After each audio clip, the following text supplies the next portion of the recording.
Guys, we are talking the 106 tonight. As always, let's get a baseline by going over a few trades. So Superflex 12 team PPR start 10. Are you going the 106 or Trey Lance? The draft pick. Ooh, you're going the 106 over Trey Lance. I could be convinced to take Trey Lance over the 106, especially if I'm going to take a quarterback here, and that quarterback that's going to be available to me is named after blue jeans. The 106 or Marquise Hollywood Brown and Tony Pollard? It's crazy, but that's actually not a terrible return for a pick that we're going to see a little bit later on that is a really, really tough spot or tricky spot. I'll lean the pick just because of the liquidity of the timing of it. But you know what? If you took two assets that you think you can start in a start 10 or a start 11, I'm not going to tell you it's the wrong move, especially if you have multiple picks. And in this range, I don't hate it. I like both of those players. Neither of them are probably worth like a mid to late first on their own, but together, yeah, I don't hate it. I don't hate either side. I'm going to say neutral on this one. I lean the pick, but man, there might be a point where I go, can I buy two starters with this pick? And those sound like two pretty good names. So maybe I'm convincing myself. I want to hear what Shane says. No, I mean, here's the thing, right? If you were to look at it in a vacuum at 106, just imagine you take the player, right? Would you prefer Quentin Johnston or Marquise Brown and Tony Pollard, right? And you go, obviously, I'd go Marquise Brown and Tony Pollard. Would I rather go blue jeans or would I rather go Tony Pollard and Marquise Brown? Even if I needed a quarterback, I'm still not going blue jean committee. I'm still probably going to take the players. But like you said, the pick is liquid. The players aren't. Once you trade for the players, they are who they are. That they have names attached to them. They're real live people. That said, 106, I'm probably a mid-tier team, I'm guessing. Let's say I earned that pick. Give me Marquise Brown and Tony Pollard. So moving over to 1 QB, would you rather have the 106 or Joe Mixon? Come on. 106. No, make it dangerous. Make it fun. How about Derrick Henry or the 106? Derrick Henry or the 106?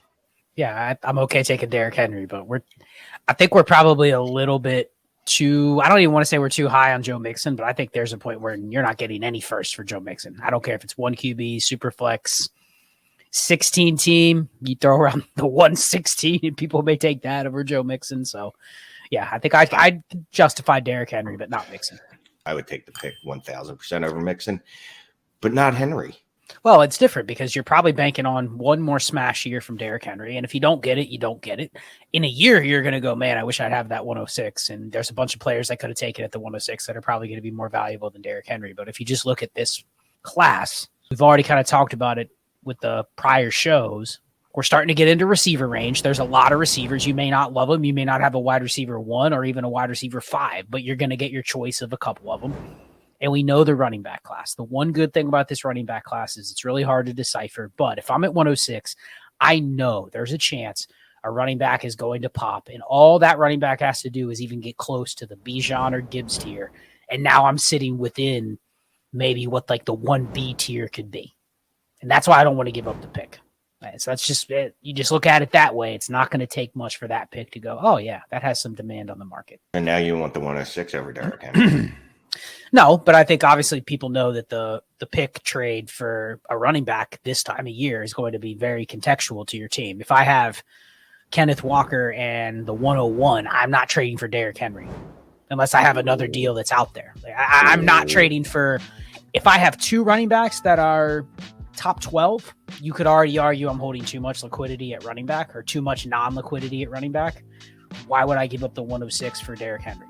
That's where maybe we see differently because you're going, let me just hammer that running back. No, right? No. In your world, this world where I have Bijan and Ken Walker, I'm taking Bijan obviously at 101, and I can trade for Derrick Henry at 106. I'm trading for Derrick Henry, and I'm trading Ken Walker for Chris Olave, and having everyone in the league tell me like I didn't get enough.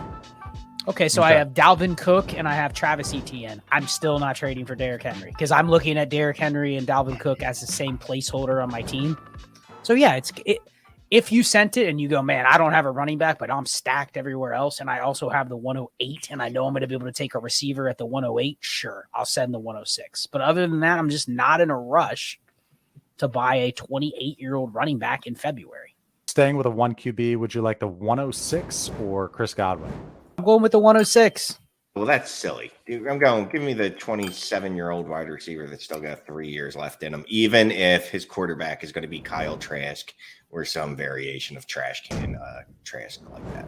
So let me retract my answer then, and I will take Tony Pollard and Marquise Brown, but I will fade Chris Godwin for the 106 because I'm looking at Marquise Brown versus Chris Godwin.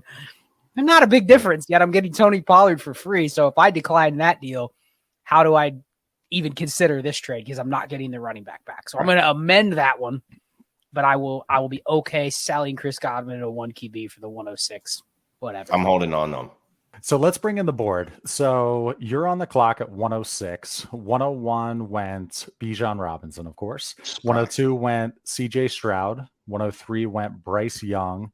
Anthony Richardson, AR-15, went 104. You guys took Jahmyr Gibbs at 105 in the last show. So 106, Scott, you're on the clock. We're back at a Superflex, 12-team Superflex PPR start 10. What is your move, my friend? Well, I have to gather myself because I'm absolutely terrified to be in this spot. If those are the 5 off the board and things just stay static as they are, here's the good thing is the odds that things stay as they are right now, 3 months from now, is extremely low. Sure. So we might look back at this and go, wow, you really saw a big value gap between the 105 and the 106. It's the same exact value. You're getting the same players there. It doesn't even matter where, other people rank players. You're getting the same tier. Right now, though, I'm at a point where I probably held this 106 for some of the same reasons we did so at the 105. But the fears were still there that we had at the 105, but now they're magnified because the one player that I would have considered that to be a smash pick, assuming he got top 40 draft capital, was Gibbs. So now he's off the board. I'm facing options. Who's the RB3? I don't know, but they're going to be there. Who's the wide receiver 1? Don't know. They're going to have a good profile, but I may not really like them relative to what I can buy. And then you got Will Levis there, who literally could be the 101 in the NFL draft, and nobody's going to like him. Right. So I'm faced with a tough decision. I'm in kind of no man's land. I'm picking at the front end of a tier that's probably going to be 4 to 6 players with no escape. If I'm in a league with both of you and you guys are sitting inside the top 10, do you have any real reason to trade up for this Not coming pick? up. I mean, maybe you'll give me a third, or maybe it's something minute to where it's not going to impact your team. Maybe you have a couple extra thirds laying around, but even then you're going, man, I could use Will Levis. I could pick Zach Charbonnet or whoever my running back 3 is. There's 4 or 5 wide receivers with first round draft capital. Why am I even giving up those dart throw third round picks that I can pick running backs at to come up unless I really, really want somebody? This is the pick. There is a true gamble. You could miss out on getting like Anthony Richardson here, right? He could fall in some drafts. In fact, I think he will fall. A quarterback will fall, whether it's Richardson or Bryce Young, I think would be the 2 candidates. Oh. Could fall here to this spot. Bryce Young, because, apparently he's maybe going to measure in at the combine, maybe not. But I'm just saying there could be a shot there's one of those 2 at this spot. And I'm going to kick myself if I threw this pick away for a wide receiver. But I'm also going to be mad if I get here and I could have bought a wide receiver. I gambled because I thought I might be able to get a quarterback. And now I have to pick a wide receiver. And I'm going, So who are you going to pick? I paused the clock. I'm giving the explanation of who I would pick. If I had to pick and I have no trade options, I'm taking Quentin Johnston. I think he has the highest upside. I think he'll be the first receiver off the board. And you know what? That's probably going against the grain of what other people are going to take. But here's the thing. Are you going to trade up even one spot to get your choice of the first round receivers? And I think the answer from a lot of smart managers is no. It's no. Why would I give you anything to go from 107 to 106 unless there is a clear-cut wide receiver 1 on the board and not a, well, hey, I like Quentin Johnston the most, but he has the worst landing spot. I like JSN the most, but he has the worst landing spot. Like, there's going to be enough ambiguity there that there's just no value in this pick. So this truly is the beginning of no man's land, and I don't want to pick at the beginning of the tier. So roast me, Shane. Roast me. Scott out here using words like mine, like ambiguity, like ambidextrous. Now, ambiguity is a real word, Shane? Yeah, no, I know it is. But yeah, I'm going to be ambidextrous here. And look, I don't like Will Levis even a little bit, right? I think I've made that clear. I think he's probably terrible, but it really doesn't matter what I think because the NFL is going to make him probably the first quarterback off the board in the draft. I can't not draft him. It's like that point we got to with Kenny Pickett last year. We went, and I think it was like 109 or 110, and we went, all right, by law, I have to take a quarterback in the first round of Superflex draft when he has first round draft capital. Like, you know what I mean? Unless it's Hendon Hooker or Kellen Mond. I can't remember anyone else. But I'm probably going to go Will Levis. I'd hope Anthony Richardson would fall here. I hope Bryce Young would fall here. And Bryce Young, I can't imagine he falls here. And he's going to weigh in at the combine, and he's going to be 202 pounds. And then he's not going to do any exercises. Height. Needs to be at least 5'11", otherwise it's a major outlier. He's no way he's 5'11", and everyone knows that. Exactly. There's no expectation of him to be 5'11". People have seen pictures of him. People have seen him in real life. He's not catfishing people. Like, he's not running around on the football field wearing stilts, and then he's going to get measured, and people are like, wait a minute, I never thought he was 5'8". Everyone thinks he's 5'8". So I'm probably going Will Levis. If there's no quarterbacks left, I'm going to try to trade back one and let someone else make the decision for what wide receiver to take. But if I'm taking a wide receiver, it's going to be Jordan Addison as of right now. And that's probably going to end up being Zay Flowers by the time the draft rolls around and he's picked at like 5 overall. I do have to correct Shane on something that he's made a mistake on for literally since we started talking about this class. It is Will Levis. Yeah, Will Levis. But you said Will Levis probably about 487 times since we started. I say names the way I like to say them, and I like Will Levis. Yes, you do. You like the Blue Jeans. The only thing about Will Levis is he feels like he is that genie that you constantly want to just grant wishes to you, and you're like, I have this genie. It's going to grant me wishes all this time until he's actually able to be traded for something. But then they also tell you the genie is a landmine that eventually is going to blow up in your hand. And that's what Will Levis feels like. And you don't get any wishes out of the genie before it blows up in your hand. That's what it feels like. Nobody in your league is going to like Will Levis. You are sitting on him until he explodes. That's it. Nobody will like him. Nobody likes Kenny Pickett, and you're probably hoping that he has a rookie year like Kenny Pickett. I like Kenny Pickett fine now. I mean, if Will Levis goes out there and has a decent season, just like I'm thinking like I'm old, so I'm just thinking like Kerry Collins type year. Okay. People are going to go nuts over him and be like, no, I knew he could do it. Telling you, people want to buy into a quarterback in Superflex. If he has a decent season and he plays 14 games, it's going to be, I need to see another better season before I like him at all. Yep. Anthony Richardson has one highlight run and he's Justin Fields. That's the difference. Because one the upside is immeasurable. And the other, no one likes him.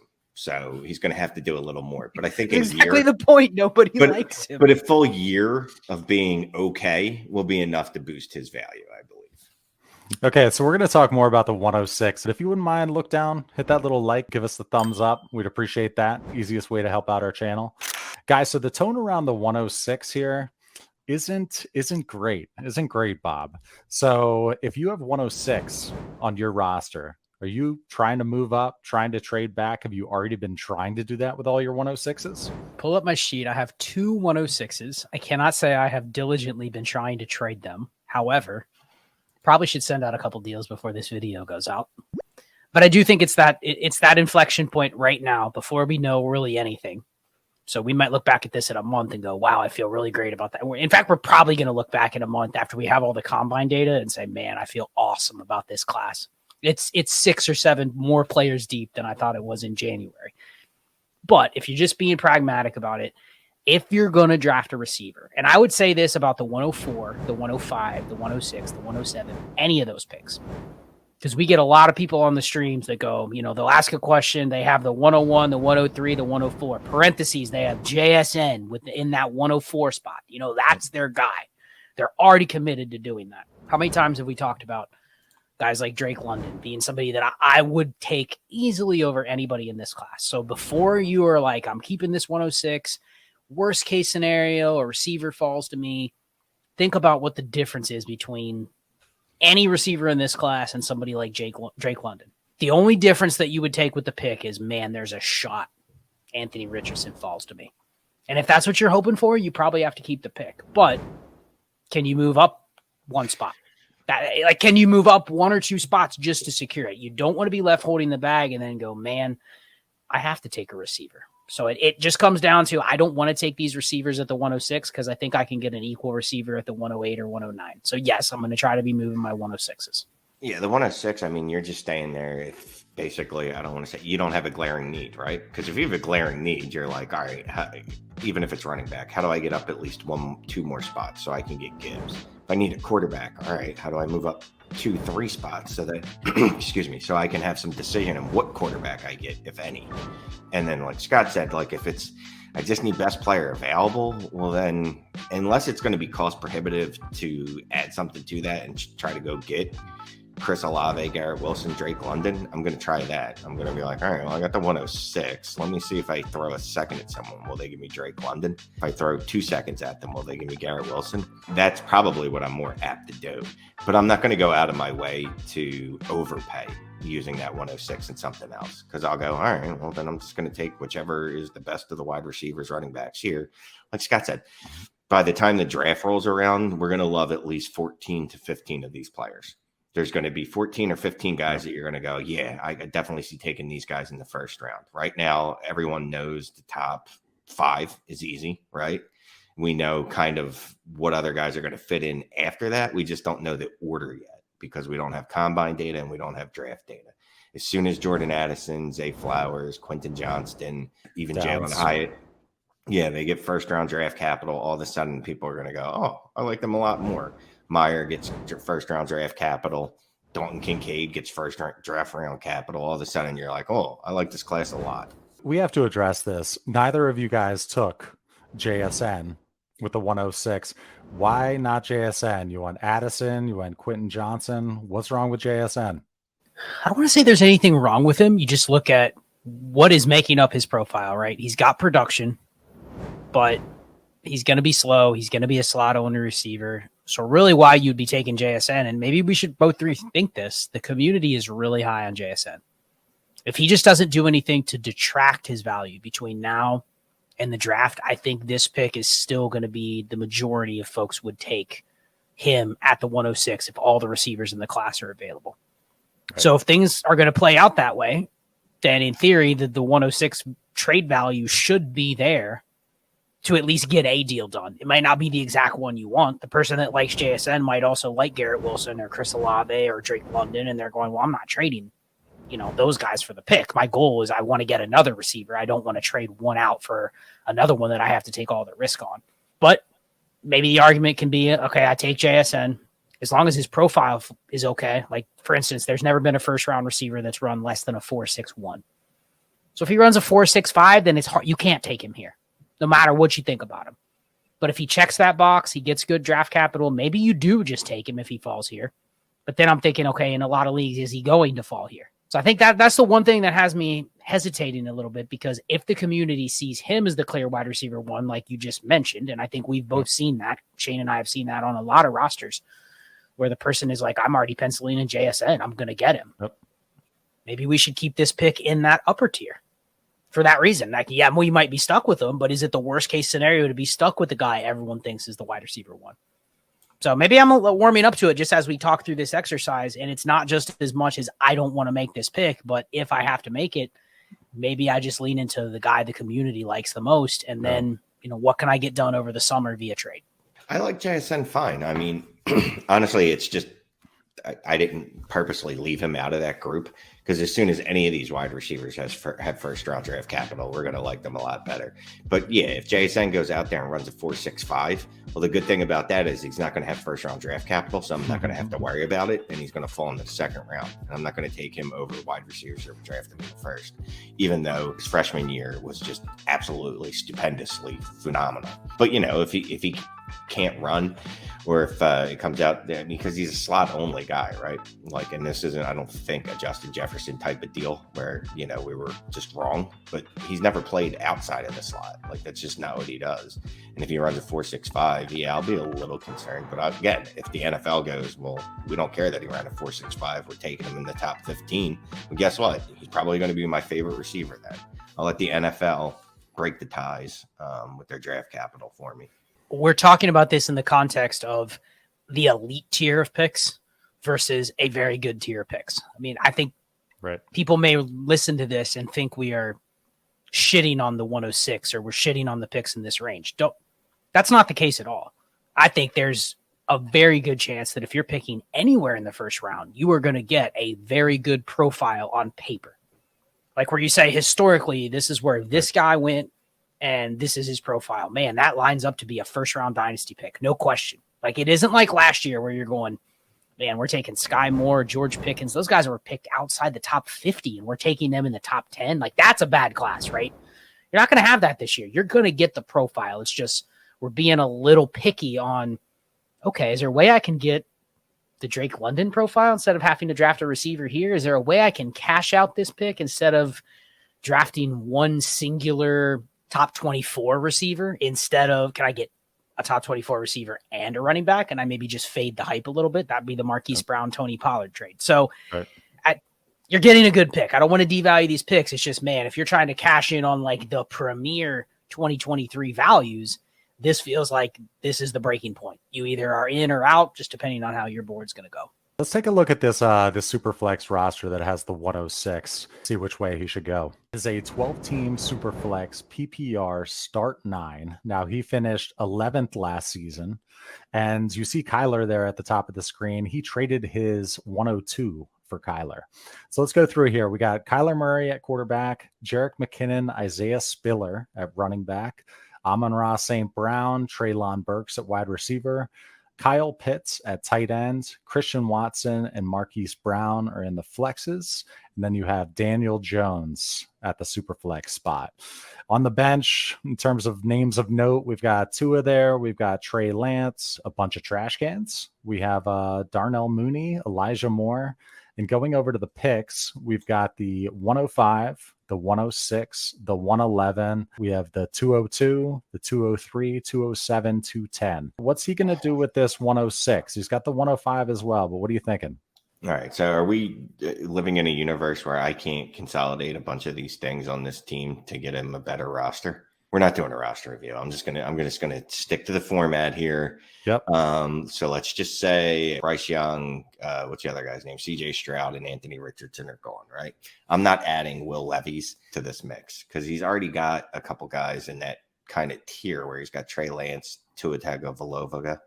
Damn it, that wasn't even close. And Daniel Jones, right? Like, I don't want to add another one of those dudes to this mix. I just don't. I don't want to be trying to figure out this quarterback room. I'd probably try to add that 106 to one of those other quarterbacks and see if I could tear up. But if I can't, I'm going to be making a pick at either running back or wide receiver here. I'm not adding another quarterback to this room. It's just confuses me. Yeah, I mean, he managed to not have a top 10 quarterback, but also managed to have 4 inside the top 15, which is weird. He literally has 4 that are like back to back to back to back. So I'm actually good with the quarterback room. Like, you don't have a stud, but you have 4 usable, viable quarterbacks that are probably going to start for multiple years, you know, depending on what happens with Trey Lance. Like, there's risk in every one of his quarterbacks, but I kind of don't hate having the 4 together. You know, if you're going to have a punt quarterback room where you're trying to piece together 3 or 4 starters, you'd rather have them from this range than the Ryan Tannehill, Mac Jones, Kenny Pickett, you know, that range. I'd rather have these 4 than probably the 4 that are a tier or 2 below. So I agree, not taking a quarterback. Of course, though, what'll happen to this team is probably one of the quarterbacks will fall to the 105. You know, Gibbs will go. Gibbs is the thing that he needs based on this team. This team has enough receivers to be dangerous, but really needs running backs. There really isn't a running back you could probably start. You know, Jerick McKinnon's your best running back. Then you have some guys on the bench. So the good thing is you have a bunch of picks. You can take a shit ton of running backs. Right. But I also fear that, okay, this draft could be, watch, this is where Gibbs doesn't fall to the 105, like our exercise. And now you're going 105. Man, Anthony Richardson's sitting there. Yeah. Would you take him with the 105 106? You have to. Right? You have to just take, at that point, you take the value, and now you're like, okay, I have 5 quarterbacks. You just have to be super flexible on which ones you're willing to trade. Any of the 5 you'd be willing to trade, really? Right off the bat, you're looking at Tua and Daniel, one of Daniel Jones and Tua Tagovailoa. Any of them. Trey Lance, if you can get more. Kyler, if you can get more. Like, any of them I would shop because I now have 5, and it needs to get back towards what roster construction that I want. But you can't pass up on one of the top 3 quarterbacks at the 105. Did this person submit a roster review request? I really want them to. I got a lot of things and I'm not going to let out for free. But if they would, well, I'm a slut. I don't know what to tell you. So let's say it went Bijan, 2 quarterbacks, and Gibbs. So Bijan, Stroud, Young, Gibbs. 105. You said you're taking Anthony Richardson if he's there because that frees you up. What about taking his wide receiver 1 here? Whoever that is. I mean, he's not that deep at wide receiver. Well, I definitely want to add a couple receivers to this team, so I will take a receiver. I just don't want to take a receiver. And actually, what I would probably do is I would probably try to move back 1 or 2 spots and be willing to add another second, maybe a 2024 second. The problem is he's already flushed with picks in both years, and this doesn't look like it's that deep of a bench. So at some point, you're going to have to consolidate, which does make me, to the roster review point, like there's going to be some consolidation to be done here. Ultimately, you got a lot of picks, you got a lot of flexibility, but the reason that you probably submitted this is because there's question marks. Like there's some risk that you're going to get stuck. Worst case scenario, he could get stuck with 2 quarterbacks at 105 and 106. He's already got these 4. What if the market is just not good on the rookie quarterbacks and all of a sudden he just added Bryce Young and Anthony Richardson? Then what? Well, that's fine. And then I'm moving Kyler Murray. I'm moving Trey Lance. That 106. Well, I'm already traded to 106. 106 and Treylon Burks. I'm going to get a real receiver. No disrespect to Treylon Burks by me calling him not a real receiver. Excellent target share at 17.6 as a rookie.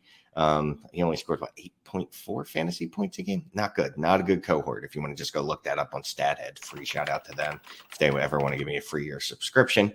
I'm trading this 106 and Treylon Burks or Christian Watson and go getting a legitimate. How about T. Higgins? 106 and Treylon Burks for T. Higgins? I don't know. I'm a little bit down on T. Higgins. I don't want to do that much. All right, so let's go back to the board here. This is a 1 QB now. So Bijan went 101, Jahmyr Gibbs went 102, and then we had the big 3 receivers go off the board. So we're kind of in a dead spot here in a 1 QB. Who would you go if you're sitting right here and you're forced to pick? If it's the wide receiver 4 of the class, right, and they got first round draft capital, but the RB3 of the class got third round draft capital, I'm going to go the wide receiver 4 in this case. Now, if the running back 3 of the class got second round draft capital, then I might lean the running back. And I'm just thinking of a scenario, man, we dealt with this a year ago where a sub 200-pound running back got second round draft capital and Shane was taking him at the 105 to 108. No, not 105. And if you take out any quarterbacks, then it's probably around 106, 107, 108. Maybe, yeah. And so what if Devon Achane goes in the early second and he weighs in at 192 pounds, but he is fast, Shane. He's fast, and the NFL is going to like him a lot for that 8 touches. If he weighs in at 192 pounds, he put on 15 pounds since his college career. And he's incredible. 192 and runs a 4.28, and they take him in the middle of the second round. Does that count as a RB3 with second round draft capital? I am going to miss on him in every league I'm in. Every single running anything that starts with 4.2, yeah, forget about it. So you would take him here as the RB3 if that was his draft capital. Assuming he's got mid-second round draft capital or better, obviously, yeah. I think that's very possible that happens, and the toughest thing for people is going to be, okay, the profile, if you just forget about the specifics we just gave, the profile is like, man, a mid-second round running back, and he can catch passes, like all these things we would look for, but you're still passing up probably 3 more first-round receivers maybe, and there's going to be an RB 4, 5, 6 that goes early round 3, and you're like, damn, man, that Zach Charbonnet landed in Atlanta, looks like he could be like the starter from day 1. And there's people that are going to go, I'm just taking that. I can't take the little guy. I don't care about all the guys ahead of him. I have to just pass him up. He's not a real running back because he's 190 pounds. I mean, but I'd go Jalen Hyatt. That would be my selection. I would take Jalen Hyatt. Yes, that's another example of I'm just going to take the speed, right? Jalen Hyatt is another pure slot receiver, but also a guy that could run a sub 4.3. And I'm like, there's a chance. I don't even care where he lands. As long as it has a decent quarterback, I'm good. I'll just take the shot there because he's a first round receiver. Maybe the wide receiver 1. Is this too early for Michael Mayer still? If it's just a very small tight end premium, he's going to get the draft capital, right? I think you could go like 6 or 7 different ways with this pick, and nobody would be like, wow, you don't know what you're doing. Yeah, I mean, honestly, And yeah, and that's what I was just thinking. Like as we're rattling off the wide receivers that could be there, the running backs that could be there, and then you bring up the tight end that could be there. It's hard to say that any of them right now are head and shoulders above the others, right? And there's none that are significantly below the others, not out of the list of names that we said. So it's like Scott's got it. The best move is like, dude, just let me trade back 2 picks and get a second rounder added to this and let someone else make the decisions here. So let's do this. Let's move over to the 1QB roster that our subscribers submitted to us and see what he should do with his 106. Okay, so now we're looking at this roster. It's a 10-team, 1QB, half PPR, start 9. He finished 10th, so 10th out of 10th last year. He says he'll most likely trade more of his players for 23 picks. He's got Jalen Hurts at QB, Chuba Hubbard, Aaron Jones at running back. Wide receivers are Garrett Wilson, Gabe Davis, T. Higgins, Darren Waller at tight end, Calvin Ridley and Keenan Allen in the flex. And defenses exist in Dynasty, apparently, because he has the Ravens. He also has the 101, the 102 to go along with the 106, and also has the 201 as well. In terms of who's on the bench, we're not looking at any serious names here. Guys, what would you do with the 106 on this roster? Well, there's some disrespect for Rashad Bateman. He is on the injured reserve, but really that's over there. That's the only thing of, I think, real like startable consequence in a 10-team start 9, half PPR. I think in half PPR, you're taking a running back at the 102 and you're just taking best receiver available at the 106. Or listen, the format warrants to continue to take running backs. If there's going to be a league that I'm going to just keep taking running backs, and I know you're going to have to need one to jump into that 106, you're probably not wanting to take Devon A-Chain in a league like this. But let's say Charbonnet gets like early round draft capital. Let's say he's early round 3. That would be a guy in a half PPR I would at least consider over a first round receiver that I don't particularly love. You could go in either direction. I'm guessing that maybe this type of league, there is one of the top 3 receivers that falls to him. Because a lot of times you see these shallow leagues. What do we see? Biases, running back. Running back. So whoever the RB3 or 4 is like might go ahead of you at the 106. So I think I'm taking Bijan, Gibbs, and then just best player available at 106, and there's a very good chance I may consider a running back, whereas in a different format I wouldn't, because it's king. Shallow league, half PPR, running backs are king. This is one of the few leagues where I'm like, all right, running back, half PPR and PPC. I'm definitely hammering running backs as my tiebreaker. I'm not going to reach, right? Let's just go back to the Devon A-Chain comp. Let's just say he gets 4th round draft capital. I'm not going to go, yeah, I love him. I'm still going to draft him here. No, I'm going to go the wide receiver with the much better draft capital. Let's do another trade back. So would you rather have the 106 or the 110 and the 206? Superflex, I assume? Yep. Man, as much as I shit on that 106, I didn't want to make the pick. I think I'll still stick with the 106 here and just hope I'm just hoping that I can get better. That might burn me in 2 months, but I'm hoping that I can get a little better. Can I get 2 seconds instead? Maybe. I'm just going to hold it. Give me another month. I'm going to hold. That 206 isn't enough to make it move for me. Now, if you had said like the 202, 203, I'd have to think about it, but I'll hold right here. So how about the 106 or the 210 and a mid 24 first? Random, we're going to call mid at this time. I think it's the same type of deal as before. I'm not assuming that pick is going to be a mid or equivalent value. I think I'm willing to hold the 106 for another month or so. Let the combine results come in. Let the pro day results come in. Let the draft hype build a little bit.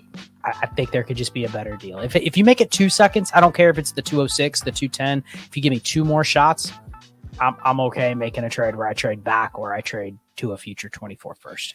Jalen Waddle and the 106 or Bijan Robinson 101? Bijan. I think that's a fair price. Just talking about this thing today, how to buy Bijan and how to sell Bijan, and can you win on the margins on both trades? Do I send Jalen Waddle for the 101 straight up and just see what response it is? And if the counter is the 106, then I would consider accepting it. But can I get it for less? If I had the 101 and you're offering me a Jalen Waddle, and I don't really love Jalen Waddle, but I acknowledge he's a top 12 receiver, plus a mid first that could be Anthony Richardson, could be Jahmyr Gibbs, right? There could be options. We've already talked about that. Somewhat appealing. So I don't think it's necessarily just a smash Bijan. I think you could debate that either way, depending on where your roster is. 106, 111, and a 24 first, or the 101? That's one of those. If you're the 101, that's the best offer you're going to get. Someone's giving you 3 firsts, and yeah, it's not like, the 102 and the 105 and a 24 first, but that's never coming. I think you'd have to consider 3 You gotta firsts take for the 3 firsts. any Shane, you taking 3 firsts? non-quarterback. Let's repeat those 3 firsts again. You got the 106, 110, and the 24 first. Yeah, I'll do it.